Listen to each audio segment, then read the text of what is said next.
먼저 인사드리겠습니다.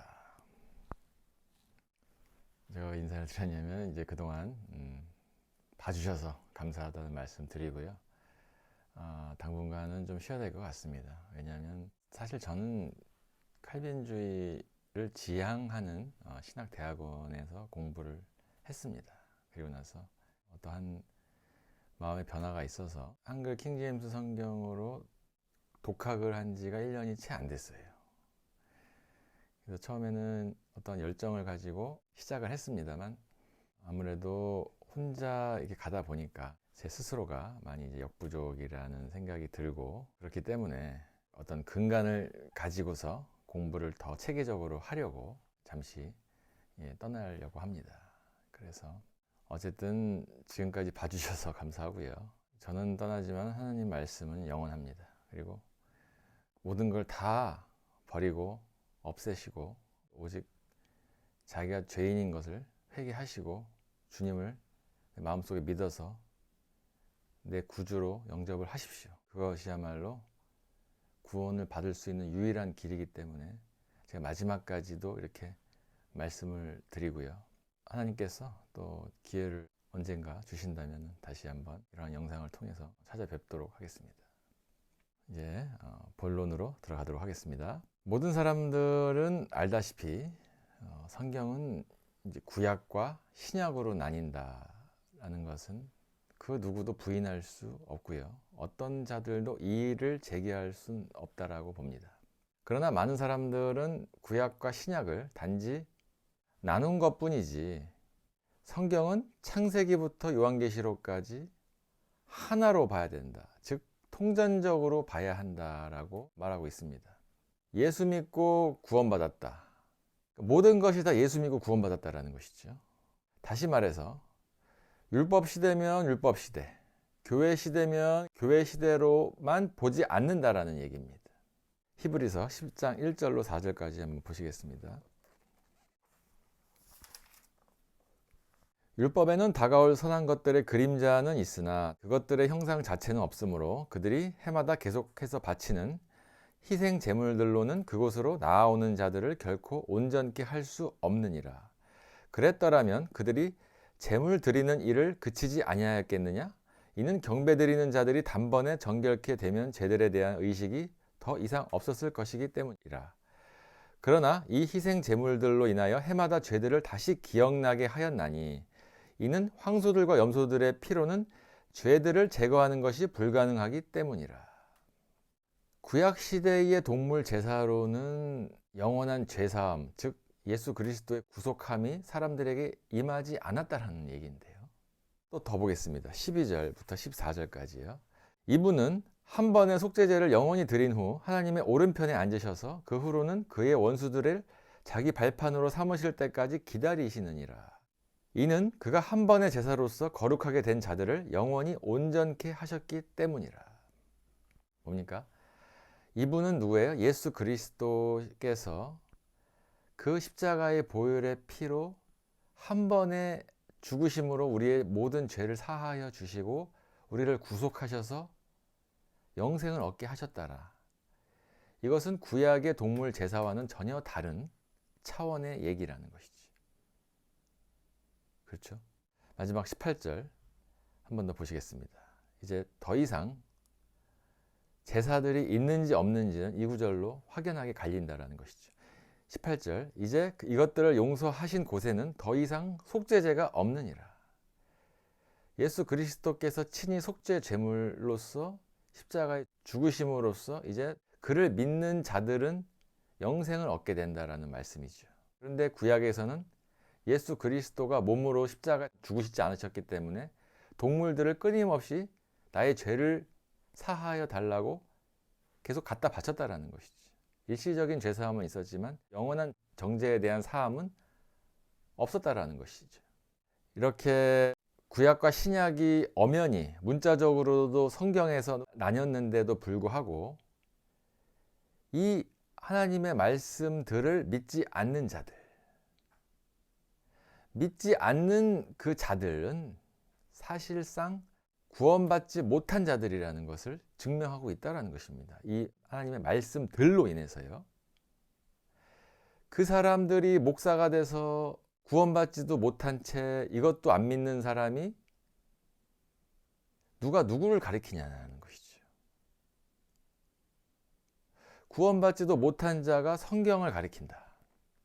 즉 본인만 그렇게 믿고 싶은 대로 믿고 지옥을 가면 되죠. 왜 다른 사람들까지도 보내냐라는 거예요. 그 사람들이 가야 할 지옥의 등급은 엄청나다라는 것이죠.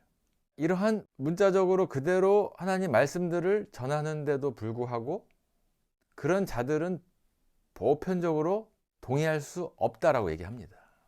동의할 수 없다. 하나님의 경륜이 본인들의 동의를 구해야지만 일어난다라는 소리입니까? 자기가 동의를 해야지만 하나님의 경륜과 역사가 흘러간다라는 소리예요? 뭐예요? 이렇게 칼빈처럼 자기 생각 위에 말씀들을 두니까, 즉 정통 위에 말씀을 두니까 성경 말씀들을 안 믿는 거예요. 그러니까 하나님 말씀은 성경 말씀들이 아니라 이 성경 그 자체로서만 의미가 있다라고 본다라는 거죠. 여러분, 어떤 사람이든 자기 생각이 있습니다. 그렇죠? 자기 생각대로 자의적으로 해석해요. 자기가 믿는 만큼만 믿고 보고픈 만큼만 보는 확증 편향으로 사는 사람들이 대부분이라는 것이죠. 아니, 정신병자도 자기 생각이 있어요. 정신병자도 나도 하나님은 이렇다고 알고 있다, 이렇게 얘기할 줄 알아요. 하나님의 말씀들을 문자적으로 먼저 봐야 된다는 소리입니다. 그렇게 알레고리, 풍유적, 비유적, 영적으로 영해를 한다. 그러니까 다 해석이 틀리고 교파 교단이 나뉜다라는 것이죠. 주님께서는 한 마음, 한 믿음, 한 구원관으로 우리 보고 살라고 말씀하셨습니다. 모세오경, 레위기, 신명기까지 율법들, 그런 책들은 구약 율법 시대들을 반영하는 책들입니다. 거기 나오는 제사법, 의식법들은 신약 세례의 규례로 가져오지 않고 구약의 이스라엘에게 주신 규례라고 생각하면 문제될 게 전혀 없어요. 여러분, 동물 제사를 드리는데 지금 이 신약 시대, 교회 시대에 강대상 앞에 염소, 양, 황소 가지고 와서 죽여달라고 해보십시오. 골치 아픈 거예요.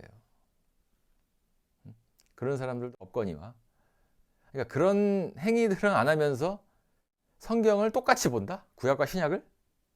지금 이 시대에도 구약을 적용한다? 아니, 그럼 황소를 갖고 오면 되잖아요. 지금도 소, 양을 갖고 오면 돼요. 구약을 믿으면. 근데 그런 짓은 안 하면서 하나님 말씀을 믿겠다는 거야. 한 번에. 하나로서. 또 로마서에서 빌레몬까지 13권의 바울 서신을 교회 시대를 향한 서신으로 그대로 적용해야 된다는 것이죠. 그렇죠?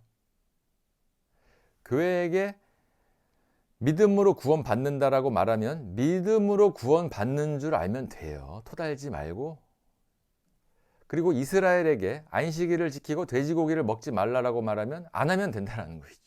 그때 당시 믿음과는 그런 거였다라는 거예요.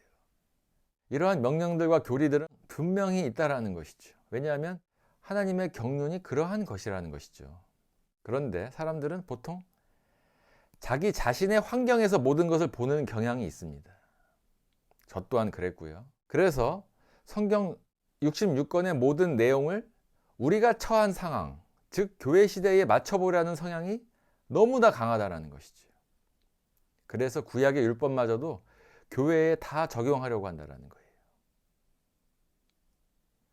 물론 사람에 따라서는 구약의 율법을 영적으로 적용하는 사람도 있습니다. 예를 들면 안식일을 지키라라는 명령을 지금 현대에 맞게 주일을 지키라고 바꾼다라는 것. 그러나 율법을 그대로 적용하는 사람이 있다는 것이죠. 토요일을 지켜야 된다. 제7일 안식교도들, 그런 자들은 이단이죠. 그리하여 어느 정도 세대 구분을 한다라는 사람들은 구약과 신약의 기본적인 구분을 할 줄 압니다. 그래서 구약의 율법과 신약의 복음을 나눌 줄 알아요. 그러나 이런 사람들은 성경 안에 구약적인 책들을 대하면 넘어진다는 것이죠. 특히 사복음서에 있는 예수님의 말씀을 그대로 지키려고 하는데 문제는 그 말씀이 사도 바울이 기록한 말씀과 상반됐을 때는 그것이 그대로 발생이 된다는 것이죠. 넘어진다. 우리는 분명히 믿음만으로 구원을 받는다라고 말을 하고 있습니다. 바울의 로마서 8장 38절 39절 같은 경우요.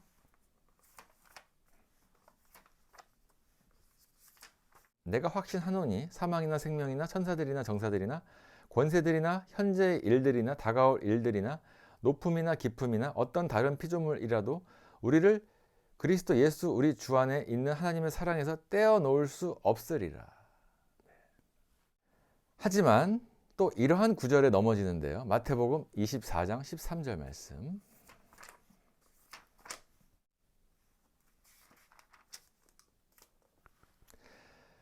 그러나 끝까지 견디는 자는 구원을 받으리라. 그렇죠? 히브리서에서도 동일 종류의 구절이 있습니다. 히브리서 6장 4절로 6절 말씀.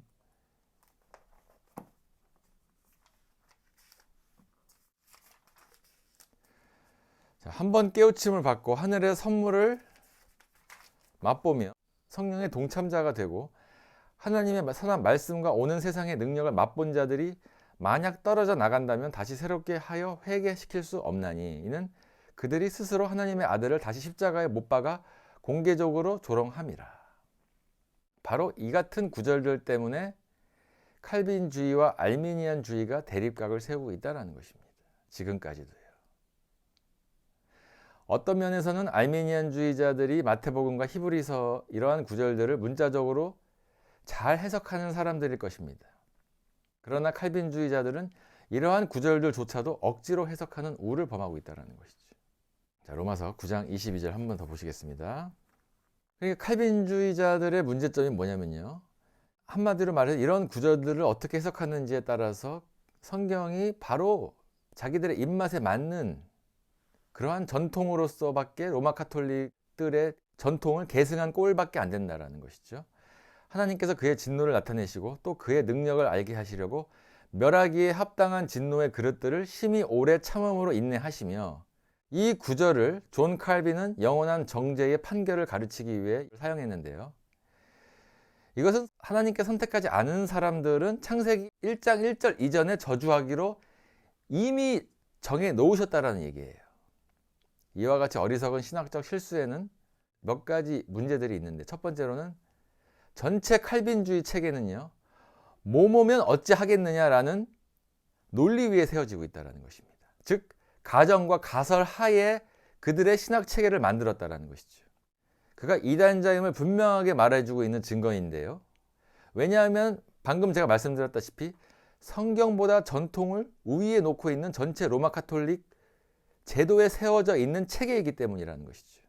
오직 이단자들만이 모든 신학 체계를 존재하지도 않았던 상황, 곧 기원이나 가설의 상황과 더불어 시작함으로써 하나하나 세워나간다는 것입니다. 창세기 1장 1절 이전에는 그릇을 만들 수 있는 진흙덩이조차도 없었다는 것이죠. 이러한 하나님께서 영원한 정죄의 판결을 이미 내리셨다는 것을 그들은 어떻게 지목하고 있느냐. 에서는 하나님이 미리 저주받기로 지옥 보내려고 예정하셨기 때문에 야곱보다도 하나님을 믿지 않았다. 그렇게 얘기하는데 아니죠. 그 전에 에서는 야곱한테 자기의 장자권을 팔아버렸죠. 그렇죠? 하나님의 미리 아심으로 에서가 그렇게 될 줄 아셨다라는 것이죠. 그렇기 때문에 야곱을 이스라엘 12지파를 이끌 리더로서 세우셨다라는 것이죠. 또한 모세가 파라오로 갔을 때 파라오의 마음을 완악하게 하셨다라는 것 자체도 하나님께서 그렇게 해 놓으셨다라는 거예요. 이미 태초 전에. 그러나 파라오가 출애굽기 5장에 나와 있는 하나님의 말씀을 거절한 이후에 하나님께서는 파라오의 마음을 완악하게 하신 것은 그가 출애굽기 5장에 나와 있는 하나님의 말씀을 거절한 이유였다라는 것이죠. 그것도 마찬가지로 파라오가 어떻게 하나님을 대적할 인물로서 그려 나갈지를 하나님은 미리 아심으로 알고 계셨다라는 것이죠. 지금도 안 믿는 자들이 80세, 90세, 100세까지 삽니다. 하나님이 임의대로 강제적으로 원하시는 대로 했으면 그 자들이 80세, 90세, 100세까지 살 수 있을까요? 과연? 10살 때도 죽이실 수 있고요. 태어나자마자 죽이실 수도 있고요. 그러나 만수를 누리고 살다 간다라는 것이죠. 안 믿는 자들도. 그렇다고 해서 한 번 받은 구원을 잃어버릴 수 있다라고 주장하는 알미니안주의를 지지할 수는 없다라는 것이죠. 그들도 역시 틀렸다라는 겁니다. 하나님의 경륜의 차이를 모른다라는 것이죠. 진정한 문자적 해석이란 그 말씀이 어떤 시대에 사는 누구에게 주신 말씀이냐 하는 것까지 봐야 된다라는 것입니다. 한마디로 믿음만으로 구원을 받으면 안 되죠. 현대 교회에 계신 분들한테는요. 왜냐? 믿음만으로 구원을 받는다라 그러면은 모든 교회의 행사라든지 의식 이런 예배들이라든지 재정에 문제가 생길 수 있다. 그렇다면 장사가 안 된다라는 거예요. 교회 장사가. 그 자들은 종교놀이를 계속해서 돈을 벌어야 된다라는 겁니다. 자자손손 잘 먹고 잘 살아야 되는데 자꾸 사람들이 교회를 멀리하게 되면 그렇게 될 수 없다라는 것이죠. 디모데전서 6장 5절 보시겠습니다.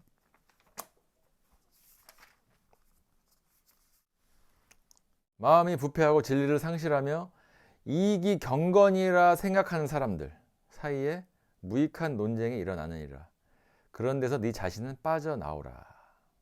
이익이 경건이라 생각하는 사람들, 즉 육신적 그리스도인들을 말하는데요. 큰 건물들을 갖고 있는 사람들, 그러한 많은 건물과 자산이 보유를 해야 경건한, 정말 하나님이 복 내려주신 그리스도인이다. 수많은 자산과 많은 은행 계좌가 경건한 거라 생각하는 착각 속에 사는 자들, 그러한 자들에게 질타를 날려주시는 구절입니다.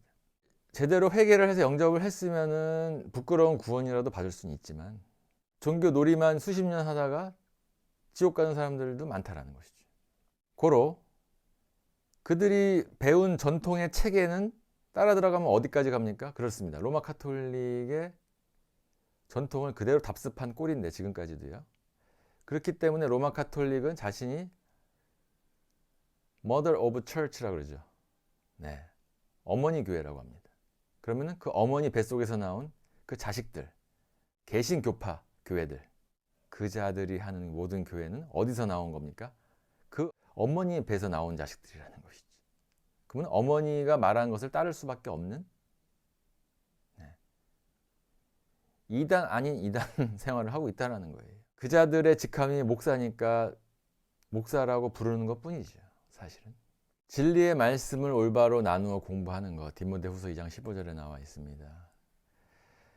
올바로 말씀을 나누어서 공부하지 않는다거나 못한다면 믿음이 여린 성도들로 자신의 구원의 확신을 갖지 못하게 하면 물론이거니와 구원을 이루어야 된다라는 전혀 성장할 수도 없고 구원을 받을 수도 없는 그러한 체제로서의 교회 생활만 하다가 지옥 갈 수밖에 없는 그러한 불쌍한 자들로 만들지 마시고, 지금 즉시 구원을 못 받으셨으면 영접을 하셔서 구원을 받으시고 온전한 성장하지 못하는 결과로서 인생을 마치지 않도록 해야 된다는 것입니다.